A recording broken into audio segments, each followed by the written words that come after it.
Selamat pagi sahabat Nawasena 1808. Hari ini saya Laras di Puspaningrum akan memandu acara untuk Smack One Insight. Hari ini saya tidak sendirian, saya bersama dengan Pak Angga dari Kasat Narkoba. Selamat pagi Bapak. Selamat pagi. Gimana kabarnya Bapak? Alhamdulillah luar biasa. Alhamdulillah Bapak. Sebelum kita masuk di sesi pertanyaan, kita jargon dulu sebentar bisa Pak? Bisa. Oke, semangat pagi. Pagi, Smack One luar biasa. Salam tangguh, taat, nice, giat, unggul. Oke, luar biasa. Bapak Angga, Bapak boleh tolong perkenalkan diri dulu sebelumnya Pak? Baik, izin kami memperkenalkan diri. Nama Afriangga Uzaimatan, Sarjana Terapan Kepolisian, Sarjana Ilmu Kepolisian, pangkat Ajun Komisaris Polisi, lulusan Akademi Kepolisian tahun 2016. Oke, Bapak. Jabatan Kasat Narkoba Polresta Sorong Kota. Oke, berarti Bapak udah berapa lama nih di Satuan Narkoba? Di Sorong Kota sendiri saya sudah 1 tahun 6 bulan. Berarti udah lumayan ya Bapak mengenai tentang narkoba ini. Oke Pak, boleh nggak saya tanya-tanya tentang narkoba yang berada di Sorong? Bisa. Oke, gimana sih Pak, menurut Bapak, apakah Sorong ini termasuk ke dalam wilayah yang sudah darurat narkoba atau belum? Kalau dari data pengungkapan yang ada, terus fakta-fakta yang kita temukan di lapangan, kalau menurut saya belum separah kalau kita bandingkan dengan ibu kota Jakarta, daerah Jawa, daerah Sumatera Utara. Masih dari data yang saya ini amati dari Satuan Reserse Narkoba jajaran Polda lain, masih sangat kecil sih kalau untuk wilayah Sorong. Oke, ini untuk wilayah Sorong ini termasuk ke seluruh, maksudnya antara yang masih yang di bawah-bawah umur kayak anak-anak sekolah ini kan juga rentan ya Pak. Itu hitungannya juga masih kecil ya Pak. Oke, Pak, apakah seberapa besar dampak yang ditimbulkan dari penggunaan narkoba itu sendiri? Untuk kemana dulu saran? Ya. Untuk kemana? Oh, untuk karena kita di lingkungan sekolah. Ya tentunya kenapa untuk anak sekolah itu diwanti-wanti, yang pertama mereka rentan, masih mencari jati diri lah. Anak sekolah itu masih mencari jati diri, masih pengen diakui, masih mencari pengakuan dari sesama teman, inilah satu angkatan lah. Masih pengen ada bahasa, keren dia, hebat kalau dia nakal. Itu bahasa-bahasa ya seperti saya sekolah dulu seperti begitulah, yang mungkin masih terbawa sampai sekarang dengan labilnya mereka, sehingga narkoba ini mudah masuk.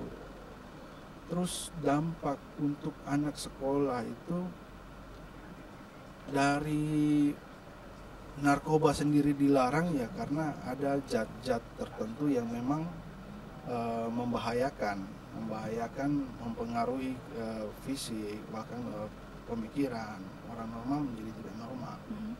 Kalau dibandingkan dengan rokok sebenarnya sama. Rokok itu juga ada, mungkin tanpa kita sadari ketergantungan terhadap rokok itu juga ada. Hanya bedanya dengan narkoba, ada efek halusinasi yang ditimbulkan.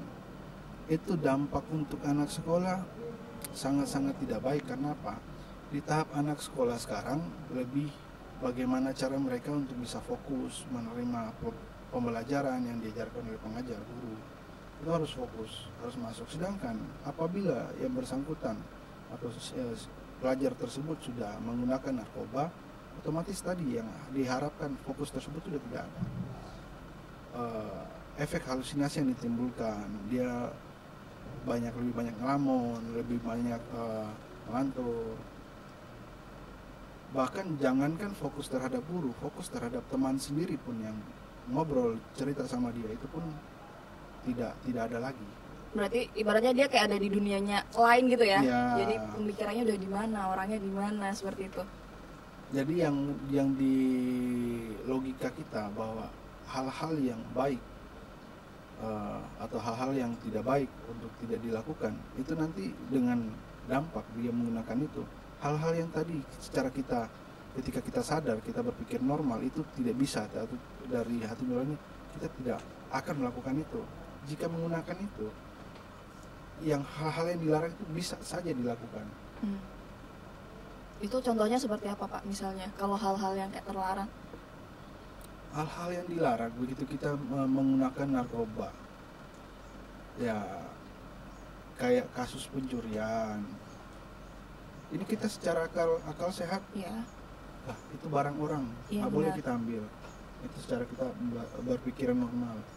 Kalau sudah ngelantur, halusinasi dan lain-lain sudah kena, sah-sah saja barang itu, aman. Terus memukul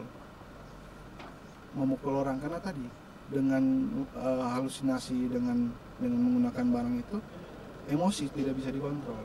Seenaknya mukul orang. Secara undang-undang kan memukul orang kan pidana, nggak boleh.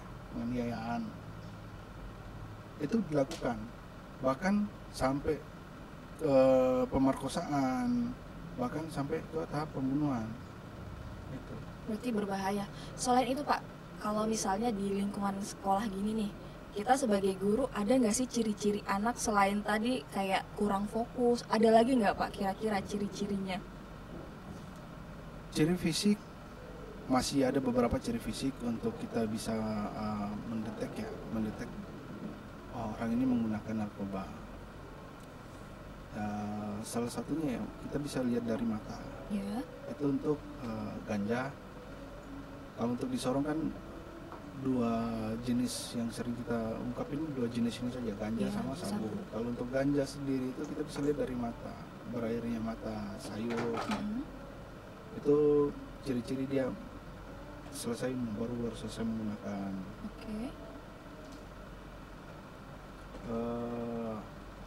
Mungkin perubahan wajah, tapi itu dalam jangka waktu beberapa jangka panjang, ada jangka panjang 1 tahun 2 tahun itu pasti ada perubahan wajah yang mungkin umur 30-an bisa terlihat umur 40, 45, bahkan lebih tua dari umur sebenarnya. Karena tadi rutinitas secara rutin aktif menggunakan, itu bisa kita kelihatan. Itu kan tadi penggunaan tentang ganja. Kalau misalnya ngelem nih Pak, kan anak-anak juga ada yang ngelem ini kan sampai ngefly, itu tuh tergolong nggak sih Pak? Nah, sampai saat ini belum ada regulasi yang mengatur detail tentang lem, karena secara peruntukan lem itu peruntukannya buat yang ngelem untuk melengketkan sesuatu benda, bukan untuk dihirup oleh manusia. Sama halnya juga kalau kita mau menyalakan lem, dengan harganya lem mungkin tidak terjangkau. Ada kemarin beberapa saya temukan itu ada alternatif, mereka pakai pertalite, bahan BBM, ngirup bensin gitu ya? Bensin. Berarti jujur saya senang menghirup aroma bensin, kayak ada aroma tersendiri ya. Ternyata itu berbahaya juga ya Pak? Ya nanti kena kesarap. Gitu. Secara ilmiahnya saya nggak bisa menjelaskan, bukan bidang saya. Kan ada di aroma uang kan juga enak, aroma buku baru, aroma bensin. Itu tuh tergolong seperti itu ya Pak? Ya kan bahan kimia itu. Oke Pak. Nah, kalau semisalnya anak-anak yang sudah kecanduannya kayak narkoba, kena ganja gini, mereka tuh bisa disembuhkan atau tidak? Kalau pertanyaannya bisa disembuhkan atau tidak, bisa. Dengan cara? Kalau untuk di daerah Sorong belum ada untuk panti rehabilitasi. Ya harapan saya sih ke depan mungkin bisa dibangun ya, karena kalau di kepolisian sendiri tidak ada program untuk itu lebih ke Badan Narkotika Nasional, itu ada untuk rehabilitasi. Nah, tahapan-tahapan rehab dan eskalasi bagaimana menentukan yang bersangkutan ini masuk rehab kan ada prosesnya, itu dari Badan Narkotika Nasional. Pak, ngomong-ngomong tentang ganja ini kan tanaman. Nah, kenapa kok dia berbahaya, kok dia adiktif gitu? Nah tadi sama, tembakau, rokok itu juga tanaman. Benar. Yang nanti di ini dengan cara menghirup asapnya, dibakar, dihirup asapnya. Kenapa ganja dilarang? Efek yang ditimbulkan. Kalau adiktif mungkin sama rokok. Bapak-bapak juga kalau disuruh berhenti ngerokok pasti susah. Bisa, ya. Susah. Mulutnya pahit lah. Ya, itu alasannya. Sama, kalau ganja kenapa dilarang? Ya mungkin tadi efek itunya, apa namanya, halusinasinya. Kalau rokok kan hanya jatuhnya menenangkan ya. Iya. Relax, buat pikir relax. Tapi kalau ganja tadi halusinasi, muncul halusinasi itu yang mungkin jadikan ini untuk dilarang. Oke, Pak, kalau semisalnya nih, kan ada beberapa orang yang ingin melegalkan ganja. Sebenarnya kan ganja itu kan ilegal, tapi ada beberapa yang ingin dilegalkan. Menurut Bapak itu bagaimana? Ganja dilegalkan. Semuanya pakai kali ya Pak ya, kalau ganja dilegalkan. Kalau untuk kepentingan medis ada batasannya. Kalau dilegalkan, kalau saya pribadi saya nggak setuju sih kalau untuk hal-hal tersebut dilegalkan. Ya kalau kita mau lihat dari negara lain kayak Belanda, dengan batas pemakaian itu diatur. Dilegalkan, tapi dengan batas pemakaian diatur.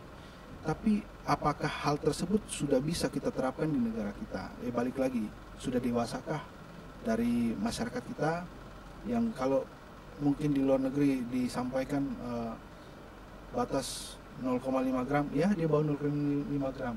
Kalau di sini bisakah seperti begitu? Gitu. Oke, berarti kejujurannya nih, lebih ke kejujuran. Benar nggak ada takarannya segitu kan? Ya. Apakah benar sesuai takaran? Oke, Pak, gimana anak-anak ini kan, apalagi remaja-remaja, ini kan menjadi sasaran empuk pengguna, bukan pengguna, pengedar, dari pengedar narkoba. Gimana caranya agar anak-anak tersebut itu jangan sampai terjerumus? Yang terjadi sekarang, kenapa anak sekolah banyak, sebenarnya bukan dari di lingkungan sekolahnya, tapi kembali lagi ke di mana mereka tinggal. Di mana mereka tinggal, di mana mereka bergaul, bermasyarakat. Itulah. Di sekolah hanya dari jam berapa? Kalau di sini masuk 7.20 sudah harus di sekolah. Jam 2.45. Jam 2.45. Selebihnya waktu lebih banyak di mana? Di rumah. Kegiatan pembelajaran di sekolah kan bisa diukur. Dia ngapain? Dari jam 7 mungkin apel pagi, masuk pembelajaran, ya free-nya mereka di sekolah istirahat jam berapa sih? Berapa menit? 15 menit, ya. 30 menit lah paling lama. Iya. Waktu free paling banyak bebas dan tanpa dikendalikan itu di rumah. Jadi kenapa saya bilang lebih ke di mana mereka tinggal, itulah pergaulan mereka sehari-hari. Ajakan-ajakan muncul dari situ, mungkin dari istilah kalau orang Sorong bilang apa? Kakak-kakak kompleks dong. Nah itu nanti anak kompleks, mau bawa panggil, bawa ikut. Coach cemen kalau apalagi anak sekolah ini yang tadi yang saya bilang di awal tadi. Gengsinya langsung masih mencari jati diri, masih pengen dapat pengakuan, pengen dapat penghargaan, tapi walaupun dengan cara yang sama itu kan mereka lakukan. Kau cemen sekali, masa pakaian saya kau takut gitu. Bahasa-bahasa seperti begitu yang nanti muncul memicu dia. Setelah maulah saya dibilang cemen, akhirnya pakai. Itu hal-hal begitu dia lakukan di rumahnya, merasa nyaman, aman saya. Coba saya bawa itu ke sekolah. Saya ajaklah teman-teman sekolah saya, ini bahasa tadi yang balik lagi. Mau pengen ada pengakuan, dia keren ya, dia ganja saja dia pernah pakai. Kayak bahasa-bahasa kayak begitu yang dia akhirnya bawa ke sekolah. Saya pernah pakai ganja. Ini contoh aja. Terus pernah pakai ganja. Kau sudah pernah belum?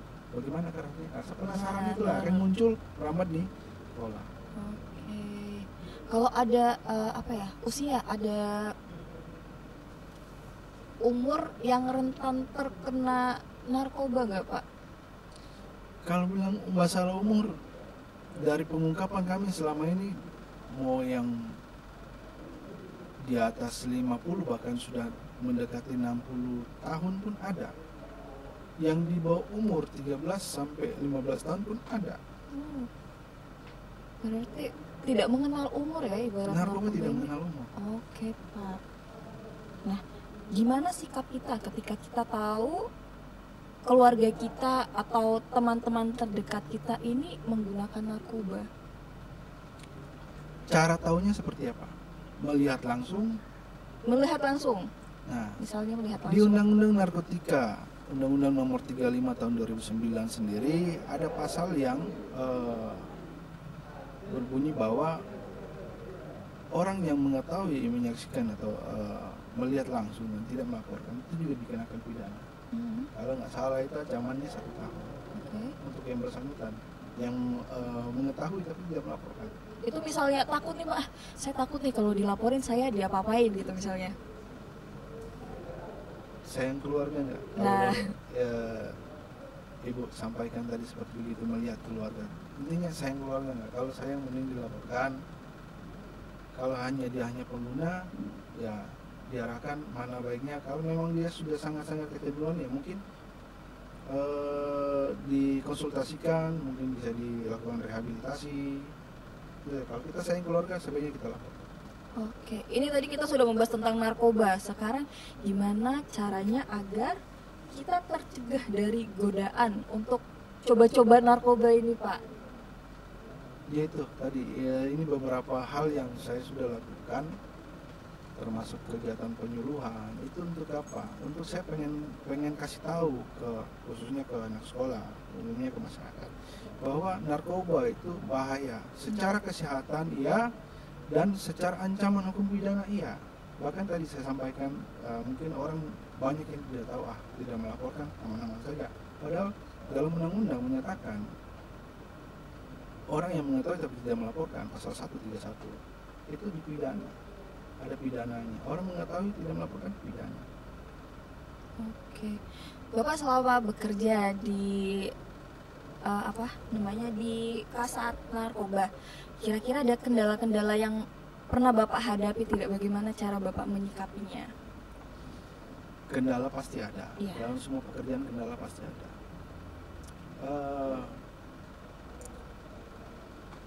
Kalau untuk kendala yang tidak ada solusinya, berarti mungkin saya tidak ada di sini ya. Iya. Kalau saya masih menjabat, masih bisa menjalankan satu kesatuan, berarti selama ini masih ada solusi. Kendala yang sering saya hadapi itu paling masalah kooperatifnya masyarakat di lapangan. Kadang begitu, saya tidak perlu sebut tempatnya di mana. Cuman ketika kita turun, hal-hal seperti begini yang seharusnya masyarakat mendukung kami untuk memberantas, malah yang terjadi ada perlawanan dari masyarakat karena untuk memenuhi target yang bersangkutan. Itu kendala yang paling ini sih. Yang pernah dihadapi. Oke. Yang sering bukan. Oh, sering. Itu sering banget. Oke, maaf. Oke, untuk pertanyaan terakhir Pak, mungkin ada saran, ada harapan ke depan dari Bapak untuk anak-anak, untuk generasi muda ke depan? Kalau saran, banyak saran ya. Tadi salah satunya yang mungkin sudah saya utarakan di lapangan ketika penyuluhan. Ya, saya pengen generasi-generasi ke depan ini bisa lebih selektif lagi dalam bergaul. Sudahlah, bahasa-bahasa cari ketenaran pamor. Yeah. Yang bilang tadi saya sampaikan pengen diakui, katanya dia keren, dia itu dibuang jauh-jauh, pemikiran-pemikiran seperti itu.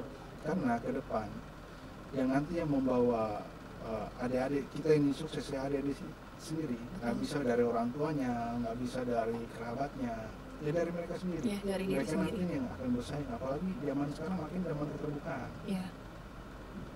Jadi mau tidak mau harus istilah berdiri sendiri. Terus ada satu ini yang mungkin masukan buat pihak dari sekolah, mau dari sekolah SMK Negeri 1 SMK Negeri 1 maupun sekolah-sekolah lain, aktifkan komunikasi dengan orang tua murid. Ya.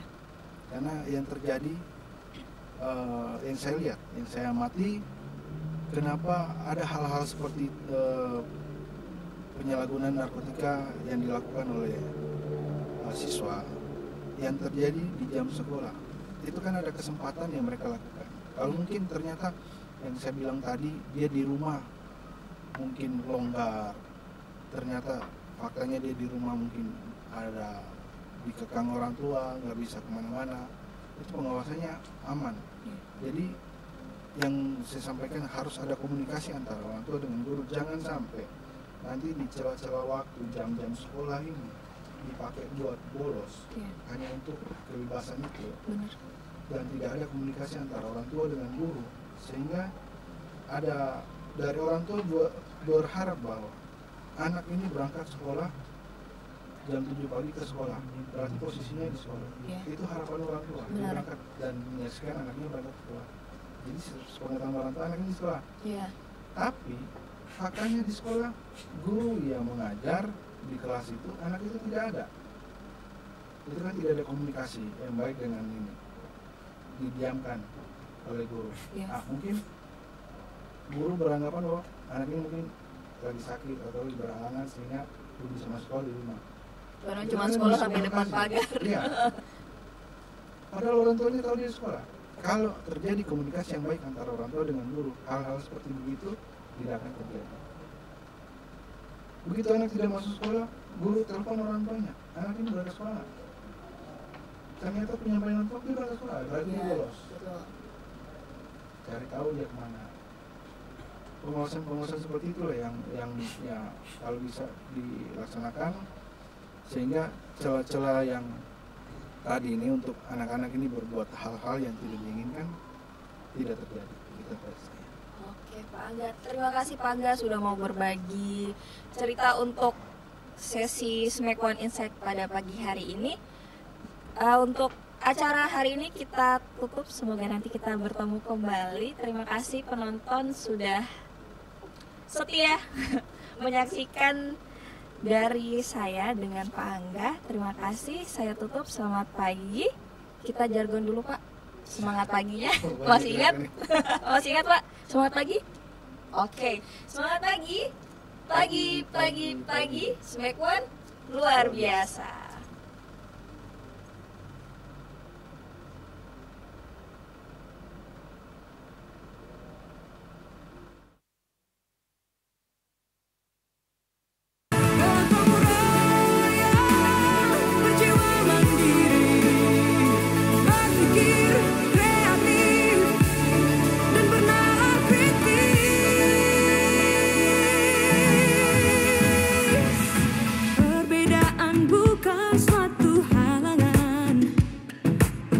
Saling bergandeng tangan, Bhinneka Tunggal Ika, semboyan negeri kita yang harus kita jaga bersama. Profil belajar Pancasila.